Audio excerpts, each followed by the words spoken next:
Peace. I want to do a video today. I still do my Thursday video, but I'm trying to do something a little bit different.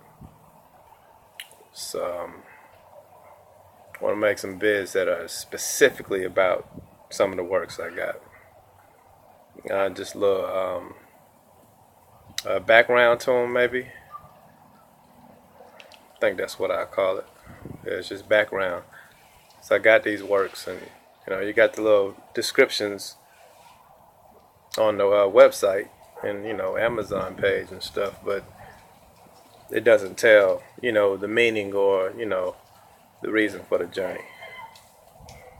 I start with in the background, and I'll probably do more than one for each. It's whatever I'm feeling. I mean, right now I'm feeling talking about in the background.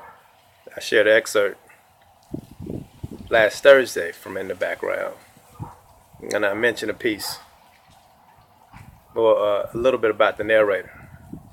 Says something about the difficulty of the narrator, and I just want to talk on that, speak on that.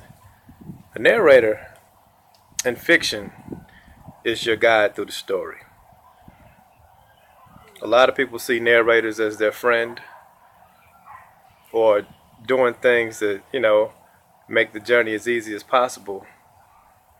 All narrators don't do that, and I think that's the amazing thing you can get from fiction that you can't from nonfiction. And I guess nonfiction doesn't really have a narrator. I mean, you're more so really speaking with the author, but fiction, you got a narrator. You got a tour guide, and that tour guide does not have to like you.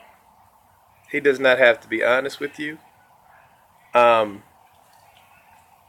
because you can do things like that with a narrator in fiction, it adds another dimension.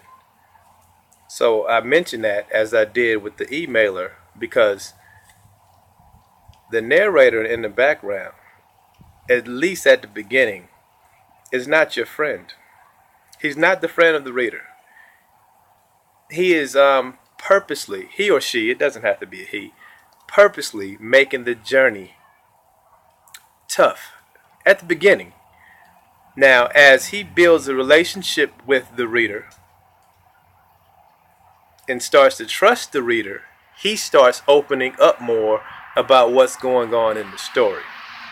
And this all happens for a reason. I mean, he's even reluctant to give you the name of the main character. So I just wanted to mention that. And again, it's for a reason. Once everything starts unfolding, it all makes a lot more sense. But just going into that, I had a good number of purchases recently about that. And I always tell people, you probably should read it just one chapter a day. Not just because of the difficulty of the narrator. Also, the syntax that I'm dealing with. I mean, it's not big words. I don't think I even have a big vocabulary. But the context, the way I put my sentences together, and the amount of philosophy in there. I'm a student of philosophy, and philosophy can weigh down on you if you try to take a bunch at one time. But it's all worthwhile. I mean, the philosophy is one of the main parts of the book, So I just wanted to say that the narrator doesn't have to be your friend.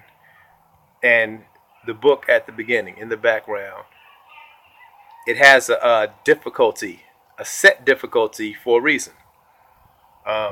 It wants to box you in that situation for a reason. It wants to shrink your environment, because the narrator is actually trying to pull you down in the closest possible way to the state that the character he's talking about is in. He or she is talking about is in.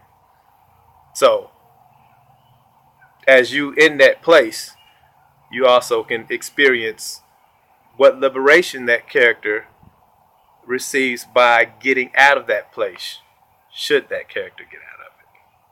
All right? I just wanted to mention that. Thanks for listening. Peace.